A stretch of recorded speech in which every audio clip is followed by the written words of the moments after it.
Oh, I was just, reading through this comic book. Were you reading a good story? No. You're listening to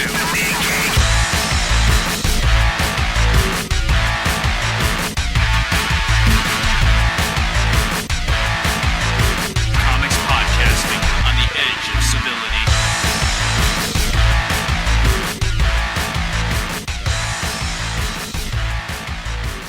It was so much better than the average French film. That just says volumes, doesn't it? Really? Yes, it really does. Now, are you going to be doing any action figure looking? Aside from random books, it's all going to be targets of opportunity. So there's nothing specific you'd like to find that way then? No. I'm tired of trying for the hunt. I'm just going to... I think that's a smart... I mean, that's what I do. I am going to... Now that I'm trying to collect certain specifics, I'm going to make a list of those books. Like, 'cause, there's a limit to how many Indiana Jones and Gru copies you need. Yes, there really is. Like, when you only have 2 or 3, having 2 of one isn't that bad, but as you start to build it up, it gets annoying. Yes. It gets very difficult to find things after a while. Just so you know, kids, this is take 2 of episode 86. I did not... Wow. I love it when you don't know. Well, it's You're so much different. more candid. Yeah, I suppose. Yeah, well, not so much more candid, but Yeah, I'm known for my lack of candor so often. I do not have a city in a bottle. Stop that right now. That was awesome. All right, I'll give you that one. Let's get this over with, because, like I said, this is take 2. We had a glitch where, if you follow us on Facebook, if you follow us on Twitter, then you know that we got halfway through the Spider Island shit, and the gods of comics said, "Fuck you, you're not talking about this." The recording glitched, and there is no such thing as the original take of 86. So we waited a few days, knowing that if we tried to recapture it right then, it would be a dismal failure. It always has been in the past. Every time. So where do you want to start this time? I think let's just list off the numbers of Spider-Man and do it in bulk. And it's supposed to try and talk about each issue at this point. Yes, that's a good. It's that's so a good built idea. up. All right. Let me shuffle through real fast, shuffle through real fast. I don't mind doing this because, there's a couple of podcasts out there that I listen to where I like what they say, but I want to punch them in the neck because they're so roundabout about it. And one of them has a flat-out stutterer. So, Well, you know what? I mean, you're allowed to have a vital opinion. So that's why I don't You're allowed feel to have bad a about valid, having. I don't know if it's a vital opinion. I've never there heard you the go. podcast. That's why I don't really care about having ums in there and horse shit like that, because everybody does that. Nobody edits. On the rare occasion you do get somebody that edits, they're also working from a script, and I can't be buggered with that. As I've said before, Well, that would be my job, and I would never do it. So. Yes. And as I've said before, these are real conversations with real jackasses who read real comics, and not some academic fucking analysis program. Nah. We're not working on a goddamn doctorate here. It's all But true. if we were, Amazing Spider-Man, Spider Island, 664 through 669 would not get us our review board. It's true. Now, so this is the end, finally, of the ridiculously drawn-out Negative Man. Right, which I was happy was Mr. finally Negative. over. I just Mr. like Negative Man. Well, Negative Man is over in Suicide Squad. Or Doom Patrol. That's right. So he's a whole nother bag altogether. But Asian criminal with some half-spiritual, weird, negative energy guy living inside him who abandons him in jail. Now, of course, there's several big reviews here. One, we have Eddie Brock actually being helpful and right, which is just appalling on every level. It is. We have the fact that Senor Negative has split personality, so it doesn't even know that he's a villain. I really how does it? I don't think it made it clear that he didn't know that he had another personality. Well, he's chained to a wall, asking why at the end of it. Is he? While they're waiting for their boss to reappear. Because this is 8 weeks since I read this. Yes. So, yes, I'll take your word for it. So then we go into Spider Island. Now let's talk about the first thing that really needs to be discussed. Spider Island is a plan by the Jackal. And Right. first off, let's just look at that, because that's appalling. They don't need to bring the Jackal back. I But don't he's care. back. I don't care how cute Humberto Ramos draws him. We don't need the Jackal at all. Nobody needs the Jackal. That's the title. Nobody needs the Jackal. So, and his plan is to create an entire city. Manhattan Island filled with Spider-Man clones, and the vector for that change is Bed bugs. disgusting. Yep. We're literally reading about a plague of superheroism brought about by bed bugs. Yes, that's as much as I love Slott, and as much as I love his handling of Spider-Man for as long as he's been with it. There had to have been another vector somewhere. Here's my thing. Like, based on the overall history of Spider-Man, shouldn't all these people have super bed bug powers? They really should. Which is disgusting on every level. But they were genetically engineered to specifically pass on spider attributes. Yes, but will they also carry, and will this play out later on, will they have additional bed bug powers? Like I don't know, being because grimy and horrible. They do mutate twice. Yeah, they go yeah. from just jumping around, Being Spider-Man Jr. beating Spider-Manny. Spider-Manny. Manish? I don't know. Manish? I kind of like Spider-Manny. Spider-Manny? Because it is that Spanish It sounds tone like to it. somebody who'd be teaming with Leapfrog and the Spider Kid. Spider-Manny. Spider-Manuel.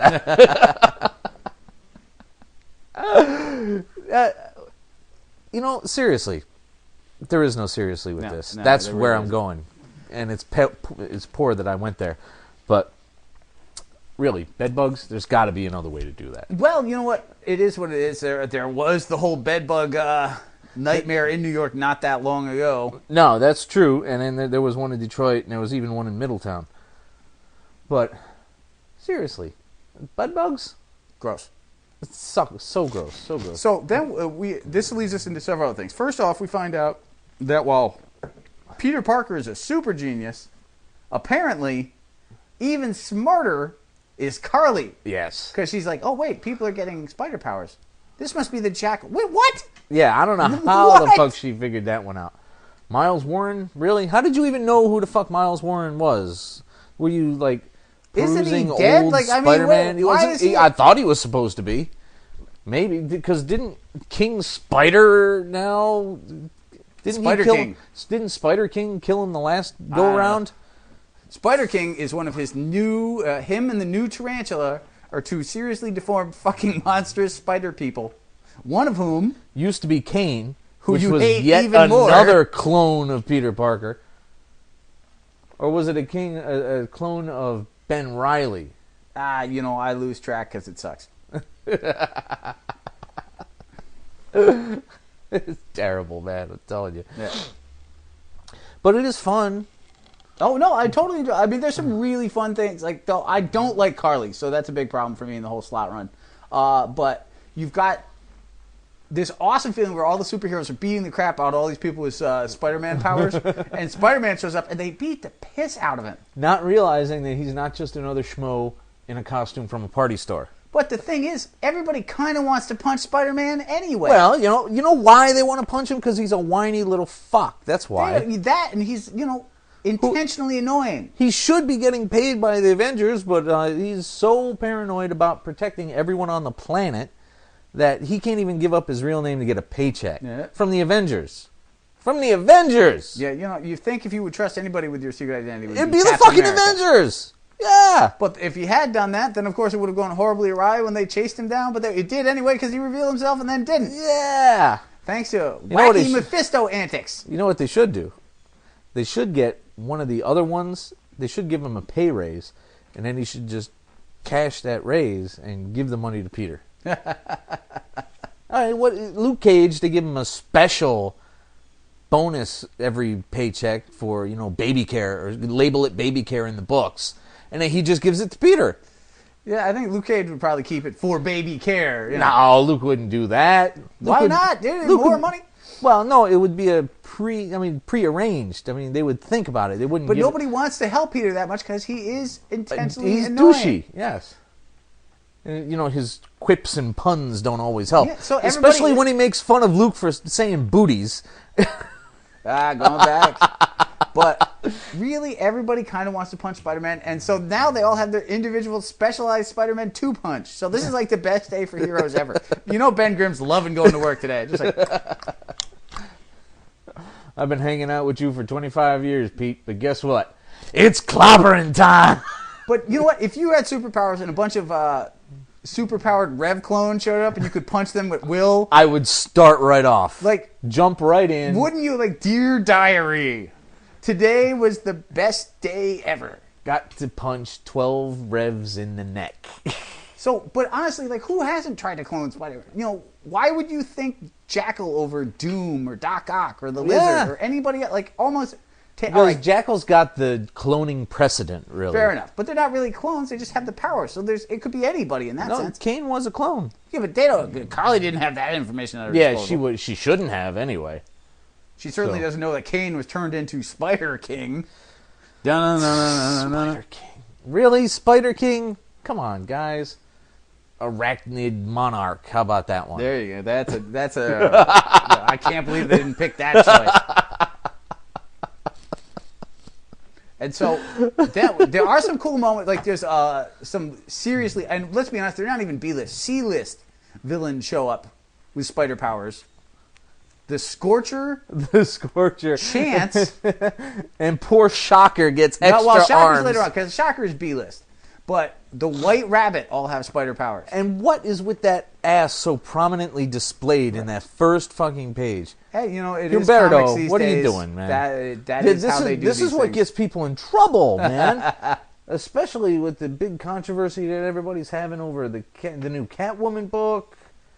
Well, that was, the Catwoman book is a whole different beast, right? Like, this is a slightly gratuitous butt shot. Slightly? It's totally gratuitous, but it's no worse than a lot of other things. Like, you think back to some of the old X-Men issues. She's wet people in bikini. Like, she's on all fours with her knees splayed out past her shoulders and angles from reverse. Yeah, I'm not saying it's tasteful. That's beyond gratuitous, man. I mean, I dig it, but that's beside the point. I'm not used to see. I can't hand this to my fucking nephew. He's 12. He's gonna start thinking crazy shit, and then my book's gonna get sticky. Okay, horrifying, horrifying. But the fact of the matter is that compared to most comics, that's not. It's obvious, but it's not that much worse than plenty others. You're right on that score. Yeah, you think about some of the Psylocke drawings from back in the day. Oh my God, those were just way, way, way out there. There were plenty of, but the whole Catwoman thing, well, we'll get to that because we're having a special what we bought from the 52 episode. Yes. All right, so did you all get this through the rest of them on. yet? Did you get through the rest of them yet? No, you didn't give it a chance yet. So didn't have a chance yet. The quite a few done though. All right, so with Spider-Man basically covered, but I'm definitely intrigued. And let's not forget that everyone's evolving into multi-armed Spider-Men, and on top of that, that's disgusting. J. Jonah Jameson has spider powers, which was kind of fun to watch. Yes, I mean, talk about irony. He's going so far over the top, man. And then he brings in the fucking Spider Slayer, which just seems like a bad plan when you're part spider suddenly. It's a terrible idea. Oh, and Carly. Carly had them as well, turning herself into Super Spider Cop. So they're wandering around the city swinging together, and he's got to fake the funk like he just got his powers, but now he can cut loose, so he's really happy with he's swinging around the city with his girlfriend. Yeah, which is... didn't you already do that with the Black Cat or the 45 Spider Women, one of whom you must have hooked up with, because every hero seems to sleep with Spider-Man at some point. No, that's Daredevil. Are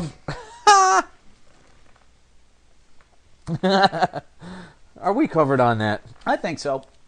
All right, we'll go short. We'll go short. Well, it is a ridiculously large pile. Yes. Captain America and Bucky.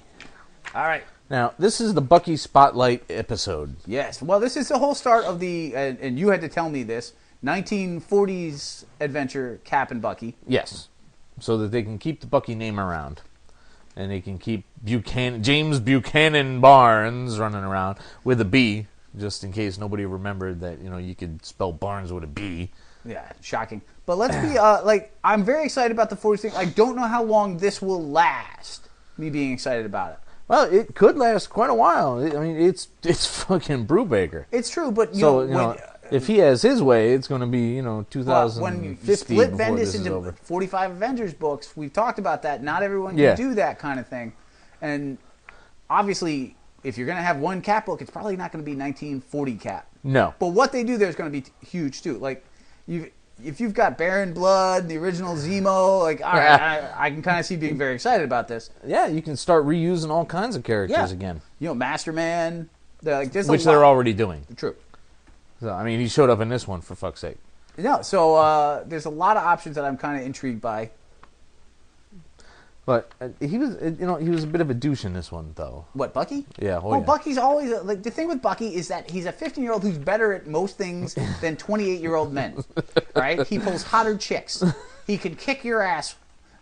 He's 15, 16 at most. I don't know his exact age because I don't care about Bucky, but at this of course he's cocky. At this point, they still hadn't. Halfway through the book, they still hadn't gone on their first actual combat mission.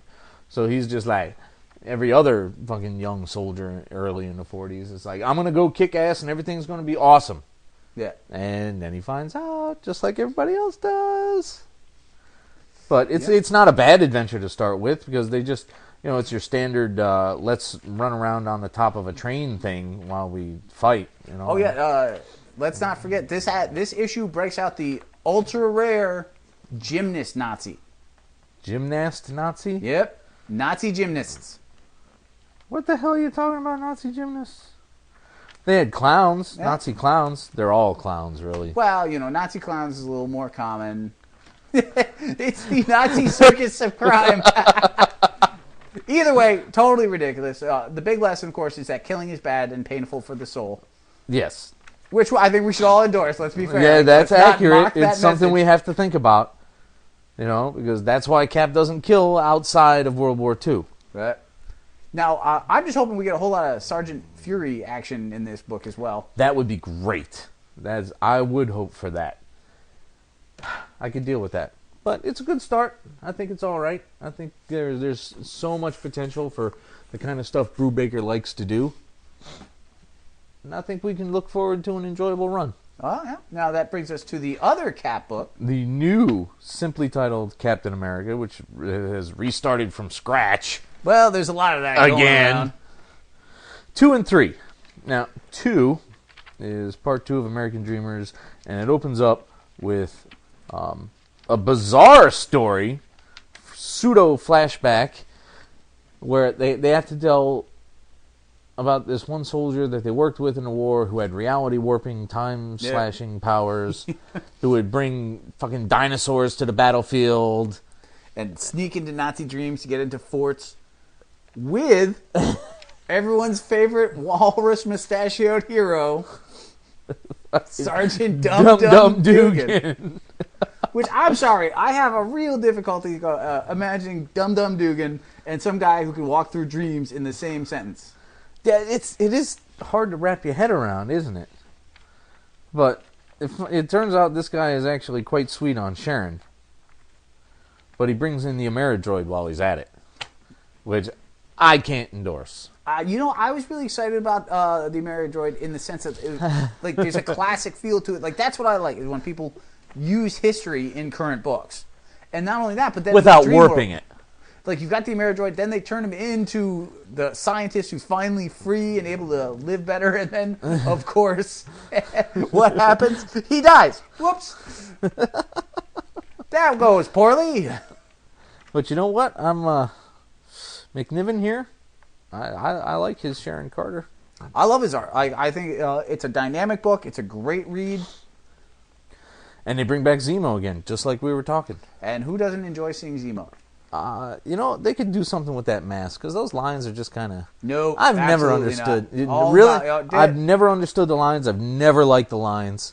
It's like a knit hat. I like to think of... Not bad. I totally like to think... suddenly Baron Zemo's a fucking hipster? Nope. No! Can I finish a sentence? Yes, you may. I like to think of Baron Zemo as the equivalent of Fat Albert's friend. Mushmouth? Exactly. Fucking Mushmouth! You haven't saw that scene yet. Did you see this scene? Yep.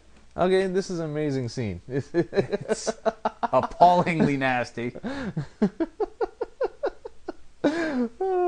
Just so you know, kids, we just saw a guy put an axe in his girlfriend's head because she just became a vampire, and then Push it down to split her head wide open. Not like re-swing, but just push it down. And then she goes all bishop on us with the white liquid floating everywhere. A complete fucking bitch. Whoopsie. Where were we? Zemo! Zemo and Mushmouth. No, I've never understood that. I like the form-fitting mask better than the simple hood that was just flapping around in the breeze. You do. Do you have a safety word? You are a fuck. It's Godzilla. Of course it is. Because King Kong ain't got nothing on me.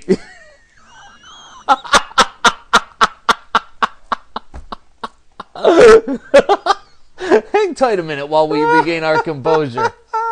That was a little much. Yeah, well, you know. What do we think about the rest of it? Are we done with it? Or... I mean, you know, For this issue, I mean.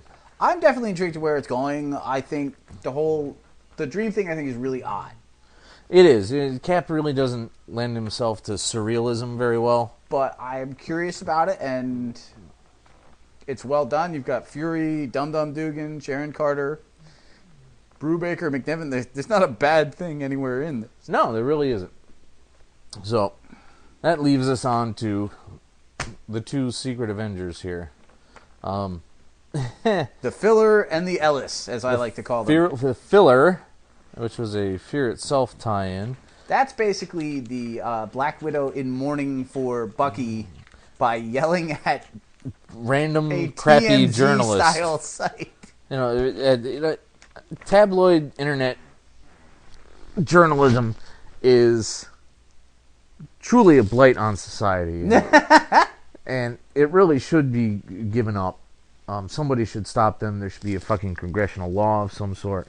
But it's difficult to find a side to sympathize with because they each have not compelling arguments, but valid enough points to keep talking. That was the only impressive thing about it. Like, this is obviously, you know, before jumping into the new storyline, the end of Fear Itself and the beginning of the Secret Avengers without Fear Itself, sort of a last recap of some things. But the fact of the matter is that I was impressed that they didn't make it easy, like, oh, I'm right and you're wrong. Yeah. You know, and the whole, he'll probably come back from the dead, whereas none of my people do. Yeah, and she can't defend that at all. But then she's like, imagine how hard it is to know that you might die or you might not. And I'm like, I'm not totally convinced by that argument. Like, I know that I will eventually die and I will stay dead, whereas your whole theory is that I could be a zombie. I don't. You might have to just hang around a little bit. Yeah, but what happens if I hang around till I'm 65 and then he comes back and he's 28 still? Well, you know what? None of them That's a kind of shitty life to live, right there. But it's a valid point in her argument. Well, that was the best part of her argument. The whole, like, you know, how do I date again if he might come back? Yeah, where do I restart? You know, he can restart as soon as he gets reincorporated. But, you know, if I'm banging Joe the Milkman at that point, and, you know... And being that she's the Black Widow, she will be. Pretty much, Which kind of takes away from that. Like, if... she's like, the only bigger slut in the Marvel Universe is fucking La Tigre. El Tigre! And I hate to have to say things like that, but she does sleep around as much as Tigre does. Yeah, well, she has not done Hank Pym, to my knowledge. So, you know. So that's a point in her favor, exactly. Really. There's the big line drawn there. Oh, you beat your wife? Let's hook up. But then we get the random underground society about to blow up the world with some kind of nuke. This is just, I mean, it's Ellis. It's a little bit odd. It's new art style. It's a very new art style. McKelvey is not someone I remember seeing before. But you've got... I think my major problem with Secret Avengers is I just don't care about 90% of this team. Yeah, but now it's Ellis, so we got to give it another try. No, that's fine. It's not like I hate it either, but Beast, Moon Knight, Black Widow and Cap in a car sounds like the beginning of a crappy joke. It does. It's like, did somebody end up banging the Invisible Man at the end of this? Because that's the only other superhero joke I know. Oh, no, that's not true. There's the Superman one. Old Russian cities underneath, Yeah. you know, and I've pretty A much... lot of death that Cap seems shockingly comfortable with. Yeah! There were a lot of fucking Hydra or AIM or whatever the fuck they were down there. Aimdra. AIMDRA? Or Russians. It doesn't matter, because it's just, you know, it's Secret Empire shit. Heim Aim. Yeah, see, well, that was kind of funny that they brought the Secret Empire back up. Yeah, but there were a lot of people down there, and he just let him cack off with everything blowing up. I mean, eventually, I guess he had to make a decision, but they already did that in this book, or a couple of these books, and I don't think we need to have him of all people, remaking that kind of huge life or death decision over and over and over again. Yeah, you know, I mean, just Cap doesn't like to see people get shot. It's not that hard. So the whole Secret Avengers team is rough for me, but with Ellis, obviously we got to give it a try. Beast is the worst secret agent, a giant blue fur man who likes to draw so attention. difficult to accept him as a covert agent. It's like Strong Guy and Nightcrawler weren't available to really make this team stupid. Don't tempt them. Oh. Please don't Who else tempt can we... them. Like, Moon Knight, much as I dislike him, makes sense in a secret agent team. Because he can be kind of stealthy. He does operate mostly at night. And he's got, like, 5 split personality, you know? Yeah, so he can always switch to the one that Beth exemplifies. One of which was a being mercenary. quiet. Yeah, that's right. That's right. Another of which was a cabbie, which doesn't play in as nicely, but, you know. Yes. So, what should I drink next? I don't know. I've been going with the eyes Shipyard closed. pumpkin head. You got that one that you've been Dogfish saving. head. Which one? The one you're holding. Oh, yes. The dogfish head. That's such a weird name. Dogfish head. Well, imagine being a dogfish. Yeah, but they put the whole body on there. Shouldn't they just, on the label, just have just the head of the dogfish? Well, that's just a part. Like, nothing is more unappetizing on your beer than a fish head. Fish head stout is just not tempting in any way. And then we go into New Avengers 15, 16, Annual 1. Now, Squirrel Girl has a spotlight episode. Yay! Because No, fuck you! I had a fun time with this one. I just don't care about Squirrel Girl. It wasn't That's terribly because done, you're an right? unfeeling, cold bastard. Dude, You have she no beats love up for the Great Wolverine. Lake Avengers. That's true. She throws Wolverine around like a rag doll, and he gives up because he's surrounded by squirrels. You know, if I had 500 squirrels all chittering at me with blood in their eyes, I would give up too. You'd give up if you had 2. First off. Well, no, I think I could take 2 fucking squirrels. You know what? Jury's out. That's all I'm saying. Hey, Jury's fuck out. you. I fucking hate you. We'll set it up. We'll put you in a room naked with 2 squirrels. Hey, and nobody see. was naked in this issue. There's Hey, no you need know for what? nakedness. There's no... You No. don't have claws. Where did you get this naked stuff? I want you to really feel the pain. Get the fuck out I'm with just this. saying, you know, if you're going to challenge. You know,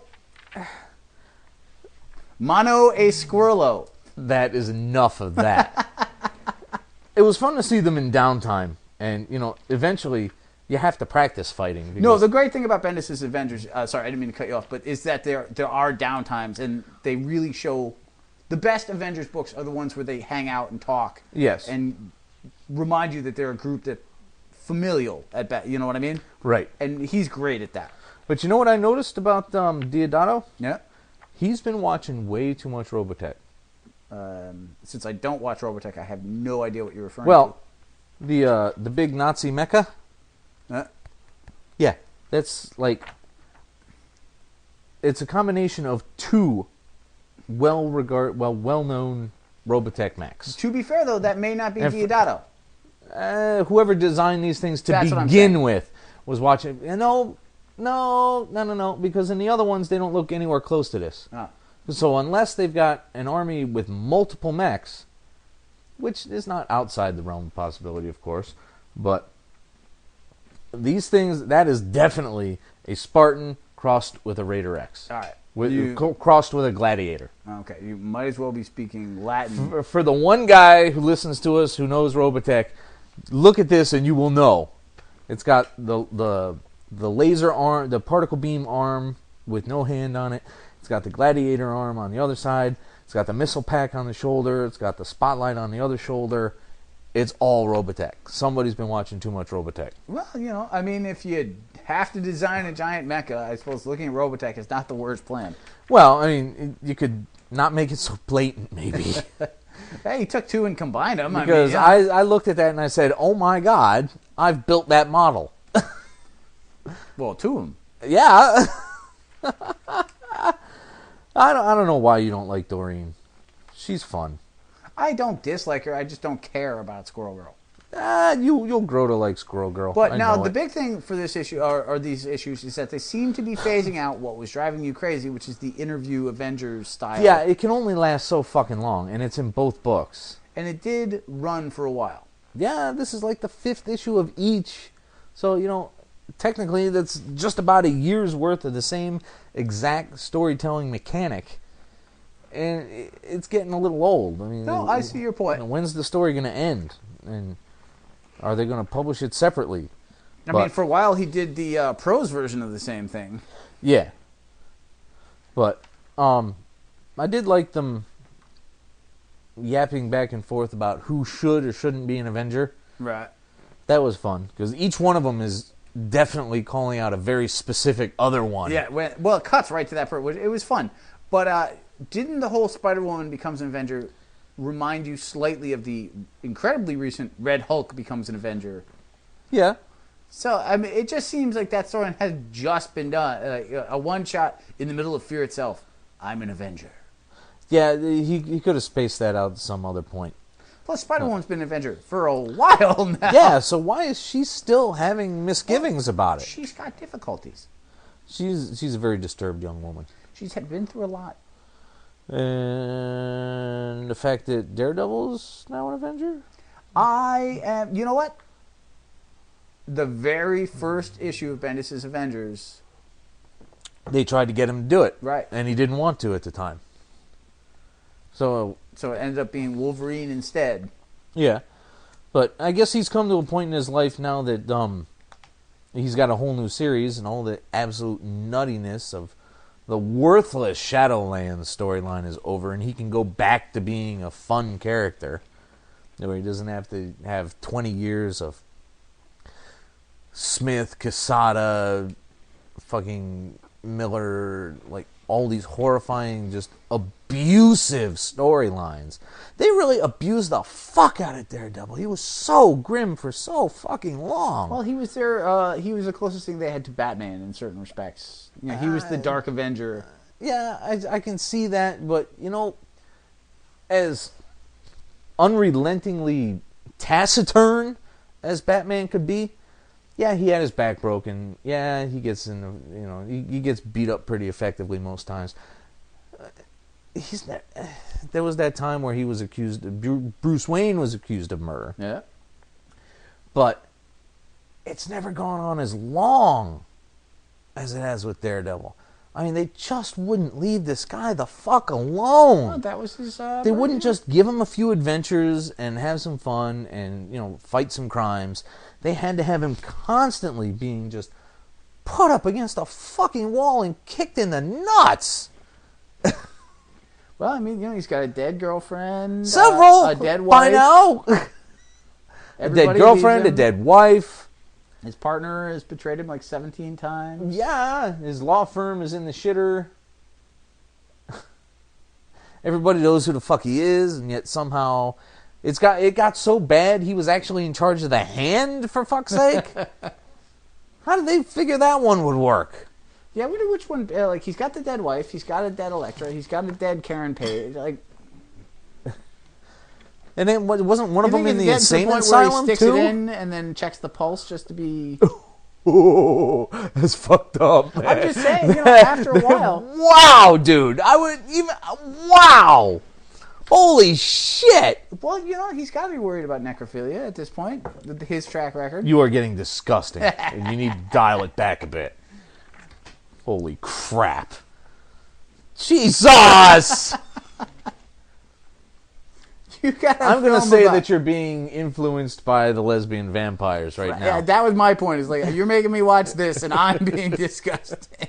This is just a vampire flick. You're talking about You know, at least you can talk to a vampire chick. You can't talk to a random dead person with... why are we talking about this? Filthy. No, it's horrifying. But I'm just saying, like, Daredevil has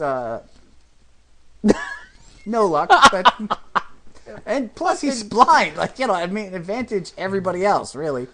But, I mean, he took out, like, how many of these mechs all by himself? He, like, won an entire fucking battle in the streets of Manhattan. Which really isn't... Daredevil versus giant robots is sort of It's not his Daredevil. scale. It's so not his scale. Everything is personal to this guy. But it justifies why he can be an Avenger in this era. Right. In this era. Yeah, and he saves a Very baby. specifically. Well, the nice thing is, of course, that he and Luke Cage have a huge back history. Oh, yeah. And they totally reference that, which I always enjoy. Yes, that was nice. Because I had barely remembered that, and then that just reinforced it for me, and I was very happy with that. Yeah, no, he's hired him as a bodyguard a couple times. They've worked together. They've worked against each other. But especially at the end when he was like, you know, what would Steve say about this? It's like, it ain't Steve's Avengers, it's my Avengers. So he's making it clear. Steve, you know, you and Steve may be acquaintances and be okay with each other, but this is my fucking team, and we're tight. So I'm going to let you in. Sounds good to me. Hey, you know. He's already hired Iron Fist. I mean, well, you know, what wouldn't you do after you hired Iron Fist, for fuck's sake? But, you know, he could finance it. I mean, I guess he got his company back? Danny Rand. Yep. Which gives us New Avengers Annual with the current biggest douche in the universe. Fucking Simon Williams, Wonder Man. Who just can't handle the fact that there's an Avengers out there. And this is something that I've read in many, many, many, many books. What's that? The assumption that criminals only got nutsy because the heroes were so high level. Well, it's a concept they bring up a lot in Batman. Especially in Batman. Well, because Batman's villains basically half the time are only there to kill Batman. Well, you know, most of the time Freeze could give a shit. He just wants to save his wife. Well, he's got to commit crimes to get the dough. You're using Freeze, but Joker constantly is yes, but Joker didn't create himself in response to Batman. No, but the fact of the matter is he that ended up that way. Quite a few Batman villains have at least 4 to 30 capers in which trying to destroy Batman is their goal. Yeah. Now, of course, some of that's changed. You're seeing a lot more of like Two-Face is about money half the time, but Penguin is all about money. Black Mask is all about Batman. Yeah. Hugo Strange. Like, there's a whole pedigree of Batman villains that basically exist just to fuck with Batman. Flash, too. A lot of them were simply like, all right, I just want to make the Flash look stupid. Well, now, sure. But how many times did they just go after banks before that? Well, you know what? I'm tired of you fucking my shit up. But I'm going after you now. Once they got captured by Flash enough times, they became about Flash. Which is the theory is that the hero is creating crimes in the sense that they are which is just what you said. No, but Williams is not putting that out. Williams is saying is entirely different. Well, I mean, we're talking about the annual here. So the concept is that by being the Avengers, problems are created instantly you're forced bigger. To solve. Well, I mean, how do I phrase this?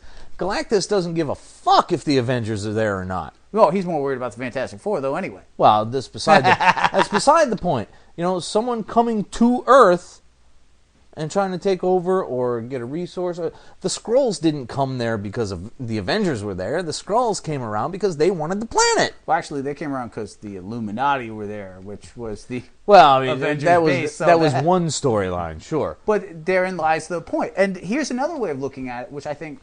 And but you can't validate Simon Williams. All that happens after the fact. You know, no one actually said, oh my God, there's this guy running around in a big iron suit. I better go fight him.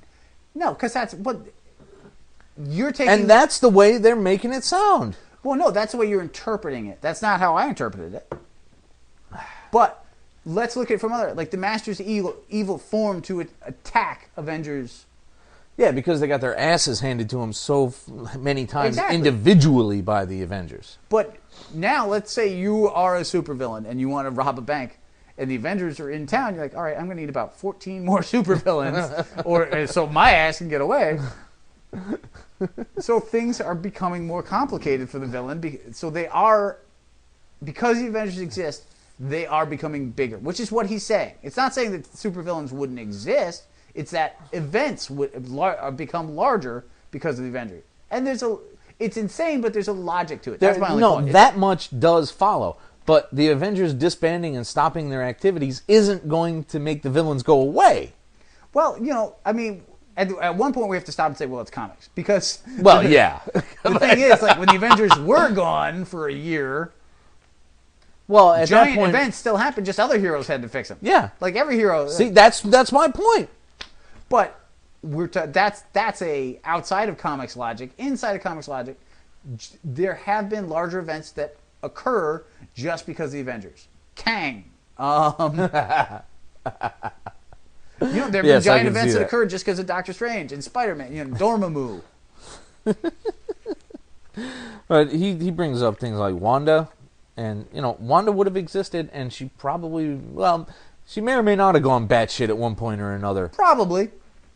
She still, without the Avengers, she'd still be a crappy supervillain. Well, she had the silly star chromosome from the get-go, so. It's true.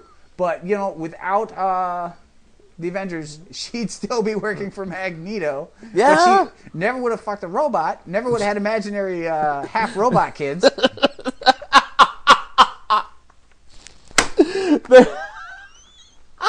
Which is, in my humble opinion, definitely responsible for some of the batshit crazy. There are points. Once you bang a robot and you have imaginary robot babies, your chances of going batshit loco multiply by like 50. There are points, right, in any given book conversation about comic books that really cut so deep into the core of things and really reveal just how insanely silly some of this shit is, and bang a robot and have half imaginary robot kids really does it right there. Not one part of that is a lie or an exaggeration. It is not. That's, you look at that. And you know what? That happened in the fucking 70s. Yeah. Well, they were more promiscuous times. It was before Speaking AIDS. of promiscuous here, we got before about computer 2 viruses. dozen. I'm watching lesbian vampires. Stop speaking. Oh, dear God. And a lot of them is the thing. So yeah, I can almost see where lesbian Simon. vampire filmmaker orgy to get your coupling reference in there. Pretty much, yeah. Lesbian vampire spank inferno. There you go. Unfriggin' believable. I can. All right, time out while I pick a beer. I don't want to have it listed for 4 minutes like yours was. Whatever. So are we done with the Simon Williams argument? Well, let's talk about, we haven't actually talked about the comic at all, just the argument. Right. Let's talk about his team of crap. His team. I'm going to work it backwards from the way it's presented on the page. They're all heroes. Captain not villains, Ultra. Who never shows up, hasn't shown up forever. The biggest joke ever. Supposedly the most The hero powerful that hero. could be anybody. Right. And can't do anything. Right. Sentry. Who the hell is that? Sentry, wasn't that an Avenger? Isn't that like a half alien looking dude? Yeah, mostly, but I can't remember anything about his origin. I couldn't tell you a thing. I think he might have been an Avenger at one point in the late years. Just before the last, because there was let's go back through the history here. Currently, there's New Avengers by Bendis. There was New Avengers by Bendis, and then it was Avengers that began with Busiek Perez, and then there was the Avengers before that. So Sentry was either on the Perez team or the Cersei Cap team just before the original run ended. She might have been Sentry might have been a late '90s. I want to say check look it up. Oh, we have a computer. Yeah, and then we have the technology. While we're looking it up, we can mention Devil Slayer. I'm actually totally unfamiliar. Sentry, I think I remember. I have no clue who Devil Slayer is. Devil Slayer, we're going to have to look him up too. he has been around. He's never had his own... Ooh, excuse me. He's never had his own book. We'll say that. Well, no, shocking. Let's go back to the Sentry. Sentry was a genetic creation consisting of the minds of the 100 strongest and most able of the surviving alien Hodmer. What the fuck? Where is he from? 'Cause that just First sounds... appearance, Force Works number 1, 1994. Ah, that okay. explains everything. Force Works. So, semi-Avenger based and Yes. totally awful. All right. But I knew him from and somewhere. yet somehow created by Dan Abnett and Andy Lanning, which everyone in the universe but us loves to fucking death. Because we don't read Guardians of the Galaxy.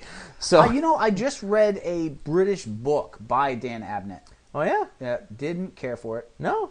It's like this fantasy thing. It was filled with puns. It was very corny, which I like puns, we all know. But, when they're the whole basis of humor, it's a rough go.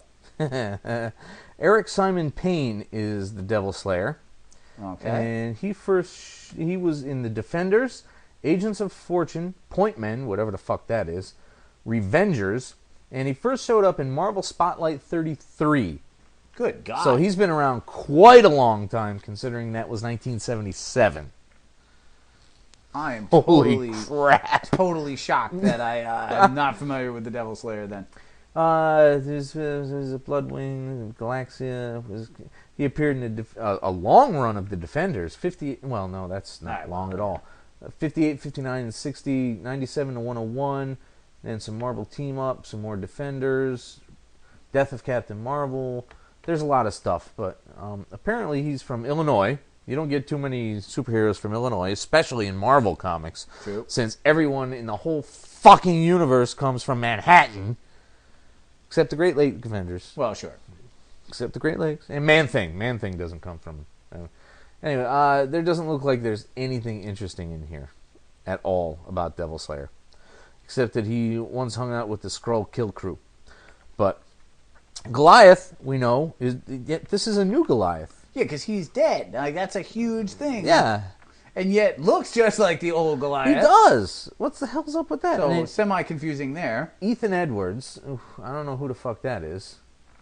That's the worst hero name ever. Yeah, it's not even a hero name. It's just, this is me. Hi, I'm Ethan Edwards, and I punch things.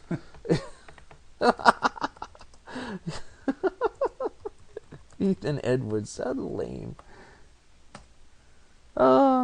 Atlas. Anti-Venom. Cannot stand fucking Anti-Venom. There you go. Ethan Edwards, C-Section Marvel Knights Spider-Man. Ethan's a Skrull, apparently, whose father is the Super Skrull. Oh, God, help us. And showed up in Marvel Knights Spider-Man number 13, 2005. Well, that also explains it. Created by somebody I don't know and somebody I would have expected better from. Reginald Hudlin. Never heard of that guy ever in my entire fucking life. Reginald Hudlin is a film director. Reginald Hudlin, I believe, used to do... Oh, God, what is it? And Billy Tan. Reginald Hudlin is House Party. Yeah, really? I don't know what you're talking about. Yes, he did. He directed House Party, Boomerang, Great White Hype, Ladies Man, and an episode of Modern Family and Outsourced. Wow, why was he fucking around in comics? I think in he also might have worked and on... making crappy ass things like Ethan Edwards, the son of the Super Skrull. I think he also worked on Black Panther. Possibly the JRJR one. It didn't say because this article was so small about him. What, Atlas, Hudlin? Anti-Venom, we know we hate. Well, yes, no. Flash Thompson. And one of your favorites to fuck with me about. D-Man. Really? D-Man was so... Is he so pissy that he couldn't get on the new Avengers team? Well, remember, he's of late been the sewer superhero. Yeah, I know. And he reminded us of that in one of the Bendis issues about 6 months ago when they were trying to determine a new team. And he's like, D-Man, remember me? Hung out with Cap for a while, Living in Had the sewer that now. Daredevil knockoff costume. Yeah, D-Man. The D is for douchebag. No, he's not a douchebag. Dude, come on. All right, he's the hobo superhero. D is for doofus. I mean, he's not strictly a douchebag. Do you remember his origin? He was... No. Yeah. The Powerhouse Wrestling League? Yeah. Now Then he became a superhero. It was the Unlimited Class Wrestling I'm League. ecstatic I didn't get that right. Then he became a superhero, had a heart attack because of the superpowered steroids. That's right. That's right. D is definitely for douchebag. D is for douchebag. That's good enough for me. Hey! But he puts together this string of also-rans to fuck with the premier super team on the planet right now. Well, Simon Williams is one of the top 5 most powerful. I may hate the dude, but he's ridiculously powerful. He is, but really, these are the only guys he could find that would go along with this awesome plan. Well, it's a terrible plan, and you're recruiting from the heroes. Like I want to beat up other heroes so they stop being in Avengers. Like I'm pretty sure most of the heroes hung up on him. Pretty much. You know.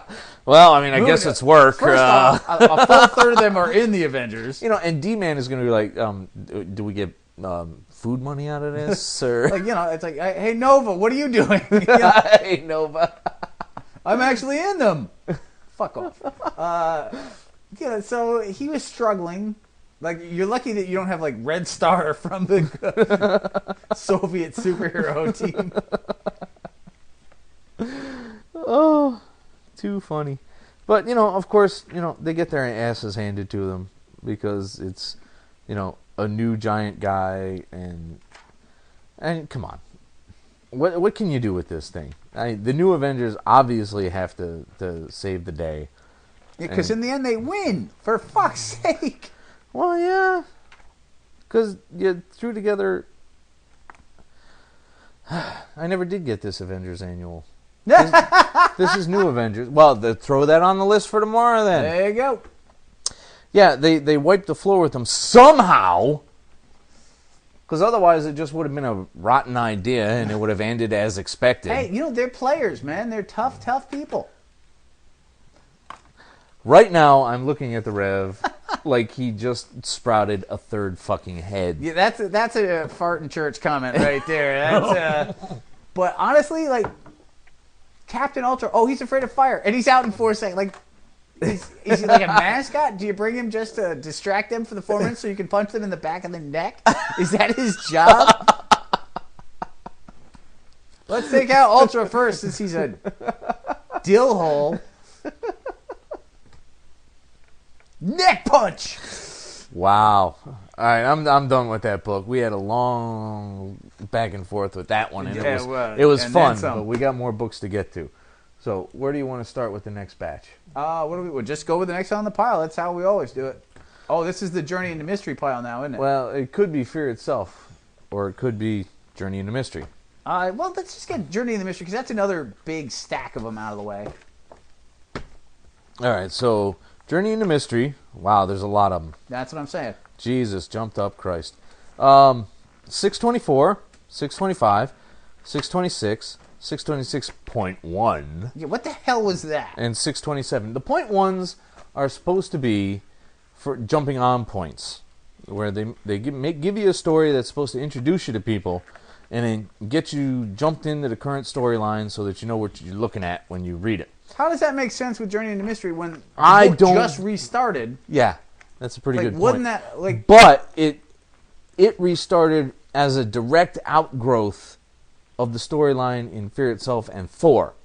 So you could easily get lost trying to pick up on this one. Well, really? Well, I mean, according to you, you right can't off get the lost bat, anywhere because it's so easy to track everything. Well, I mean, if you wanted to look Don't it you up, remember our number? I do. Number 77. Settle down, sir. We argue a lot. You could look it up easily. Although if you looked up Journey into Mystery, you're kind of going... Yeah, you would take a couple of minutes.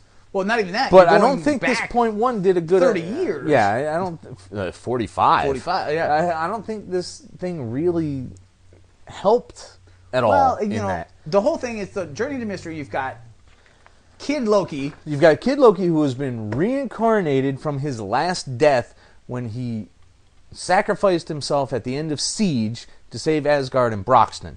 Yeah.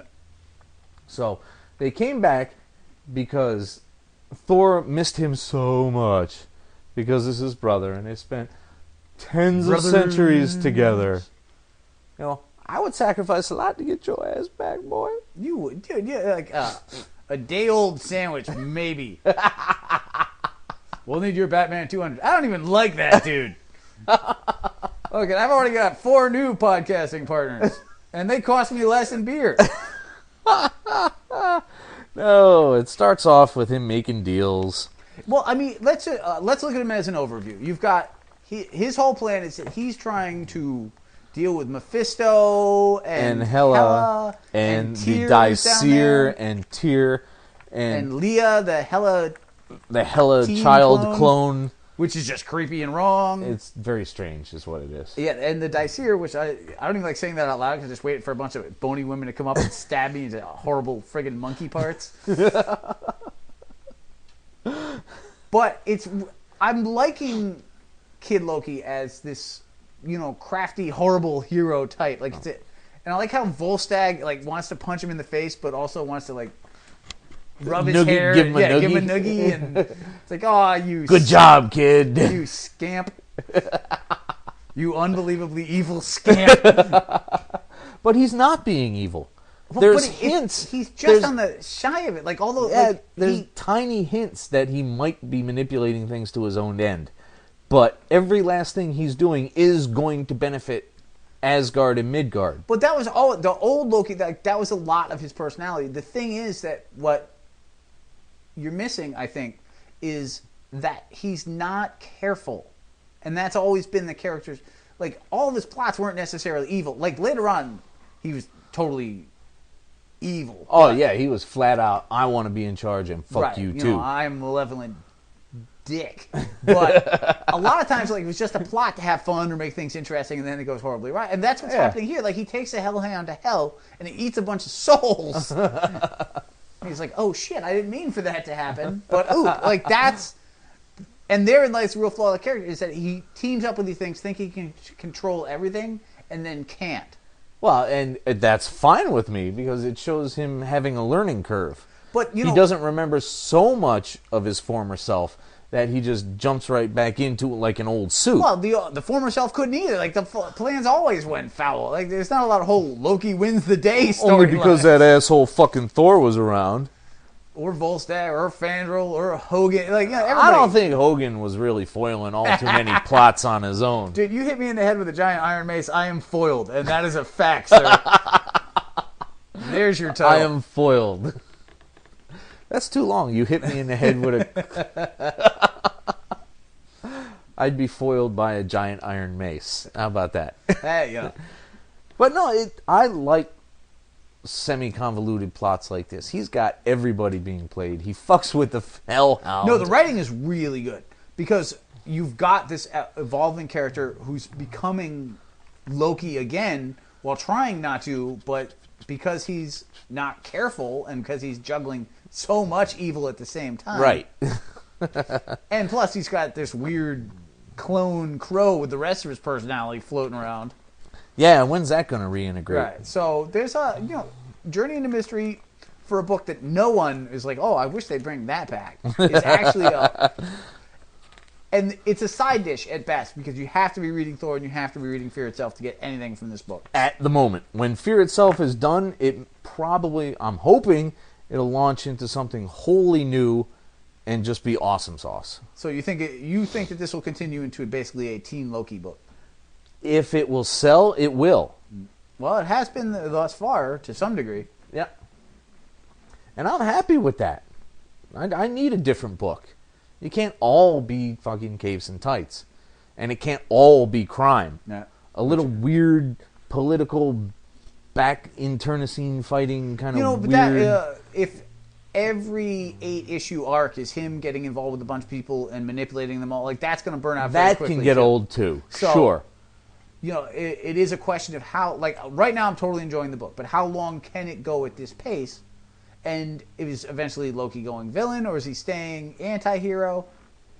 Well, one day Loki will be the villain again. That's all there is to it. I mean, hey, Doom joined the Fantastic Four for a while. Like, you know, this whole, like, why is it all the crappy villains stay villains and all the really good villains become heroes or anti-heroes? Like, because most of the big villains are so much like their heroes that they're going to cross over eventually. I don't know. I think it's just people like the character, and, like, Venom should never have been heroic. No, he should not have been. Deadpool should not have had his own book ever. Doom, see, that's where my argument really lies, is he's so incredibly hyper-intelligent, and his ego is just as big as Reed's, but manifested in a different fashion. Reed is so certain about everything at all times that he just doesn't consider he could be wrong. Yeah, I don't think Reed has an ego so much as a lack of humility. He sure as shit does. It's a downplayed ego, but he's... But no, that's what I'm saying. Like, when you think ego, I think Reed is because at heart, as a human being, Reed is not a confident person, just in his intellect. Like, oh, do people like, because he doesn't think the same way. Although we're talking several different Reeds at different points. Yeah, But Doom is pure ego. I think Reed is just a lack of humility. All right, I can see that. You see where I'm going? Like, I'm not saying, obviously everyone has an ego to some degree, but Reed is not going, oh, I'm smarter than everybody in this room. Reed accepts that he's smarter than everybody in the room and just keeps working. Yeah. He's not preening about it. It's just a fact. And that's what I meant by manifestation. Right. But it's not ego in the sense that you tend to think of ego. Right. But I mean, it's dictionary ego. Yeah, there you go. Yeah, it's Freud and not, Jersey Shore. Right. Because nobody needs any fucking Jersey Shore.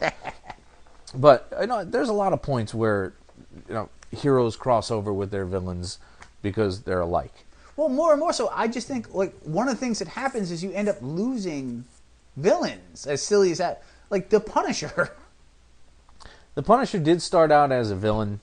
He turned into an anti-hero, and whether that was a loss or not for the reading public, I can't be certain.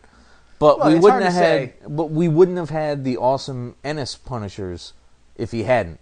True, but imagine an Ennis book where the Punisher was the villain. That would be even cooler, maybe. That's what I'm saying. Like you don't know what you lose. Yes, you don't. With Venom, you know what you lost because Venom was annoying in how often he got used, but a great villain and a incredibly crappy anti-hero. Yes. And now with they need to just kill him the fuck off. Let Flash run around. Give Flash some prosthetic legs. I mean, I'm sure Forge could work something out for him. Really, I did not anticipate a Forge reference. I'm sure fucking Tony could figure something out. What's his face? Reed could figure something out with Damon.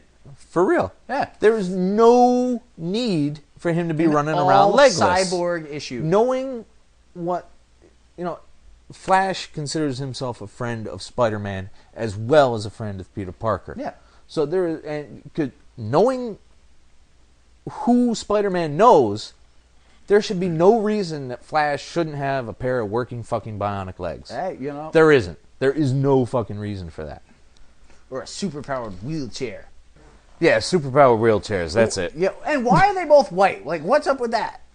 Yeah, what? Anti-Venom and the new Venom are both white because nobody knows. Because they're heroic? Like, that because just seems weird. Because they're no longer Max Gargan Venom, who was a villain to begin with. Well, that was also insanely silly. Like, just leave the villains. I get occasionally crossing over, like the Swordsman into the Avengers. The Swordsman or Black Knight? The Swordsman. Yes, okay. All right, Hawkeye's a little hero there, yeah. Just checking because Black Knight started off kind of iffy as well. It's all the X-Men's fault. Like, Sabretooth, the superhero. Magneto, the superhero. I can see it. Magneto... Juggernaut.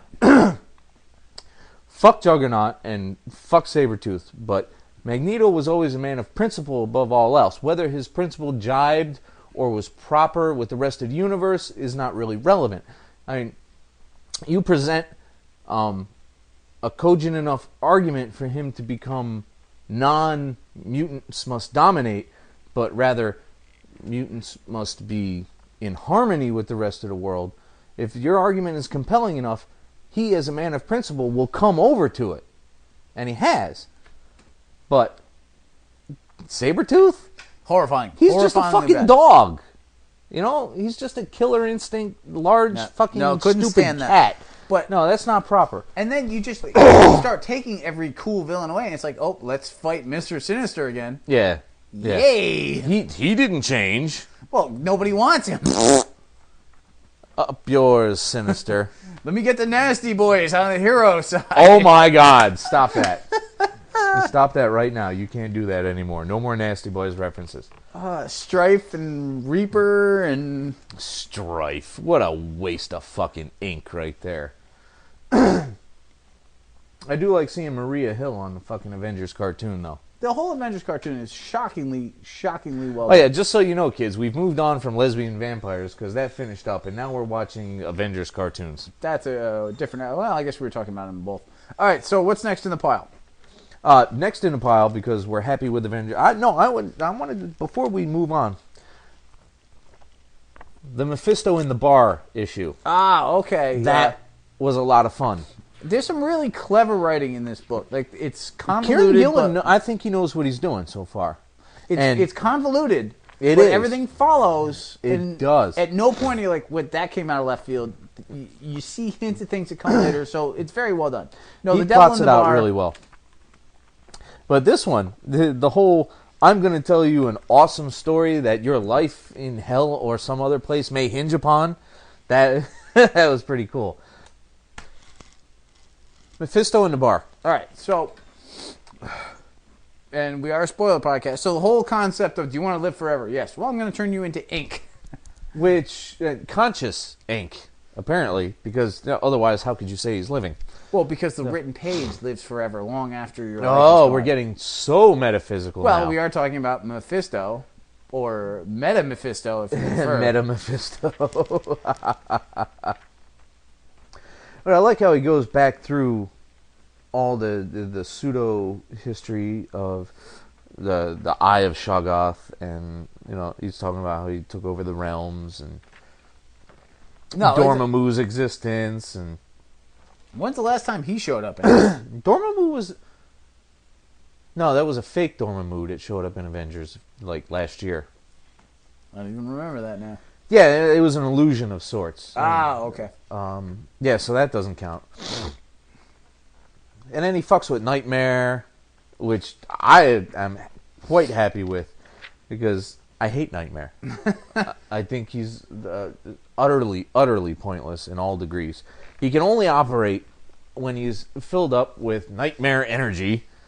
Fear juice. Which, and the whole, I understand that this is a Fear Itself crossover, and that kind of fits.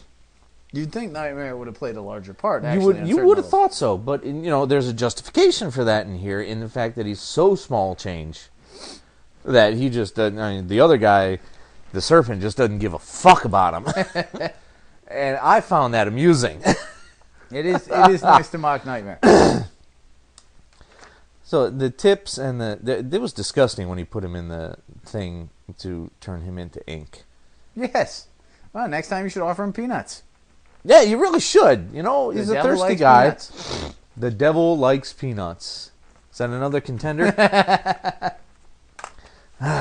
Wow, we're an hour and 8. You sure you don't want to break this up again? You know what? Let's hold off at this point. We've only got a few left, so let's call it a day. It's a nice-sized episode. It's funny. You choked to death. Guess what, kids? We're going to go into Mighty Thor and Invincible Iron Man and more Avengers and possibly the new 52 in episode 87. Bless you, fucker! I just said up yours, baby. The Mean Geek is recorded live at the Reverend Mad Duck's apartment whenever the hell we can get to it. You can find us on iTunes, Podcast Alley, Facebook, Comic Space, our own site, www.themeangeek.com. Subscribe to us through RSS, and most importantly, find us as a proud member on the Comics Podcast Network. contact us directly through email at themeanergeek@gmail.com.